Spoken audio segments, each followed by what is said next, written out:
বর্তমানে এই সময় একটা হট টপিক হলো এসআইআর। এই এসআইআর নিয়ে তুমি কিছু কথা বলো। এসআইআর সত্যি কি আমাদের বিব্রত করার জন্য, না এটা স্বাভাবিক একটা নিয়ম? তোমার কি মনে হয়? এই যে এসআইআর স্টার্ট হলো পশ্চিমবঙ্গে, একদল তীব্র প্রতিবাদ করছে, একদল সমর্থন করছেন, আর একদল এসআইআর সম্পর্কে মানুষদেরকে বোঝাচ্ছেন।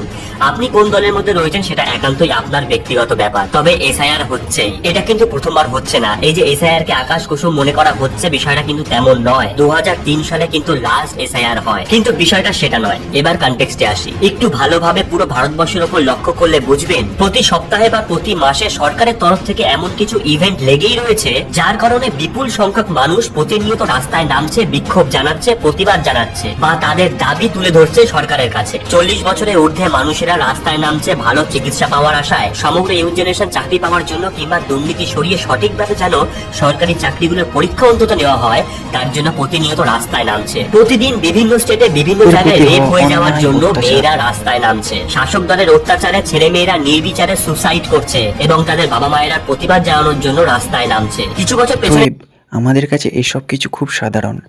এসআইআর এমন কিছু না, এটা সাধারণ ঘটনা। এটা নিয়ে শুধু শুধু বিব্রত হওয়ার কোনো কারণ নেই। এভাবে যে চারিদিকে মানুষের আত্মহত্যা, এগুলো একটা অযৌক্তিক, অপ্রত্যাশিত। এসআইআর স্পেশাল ইনভেস্টিগেশন রিজন, এটা একটা স্বাভাবিক নিয়ম। আর আমাদের এই জেনারেশনে আরও কত কিছুই দেখতে হচ্ছে।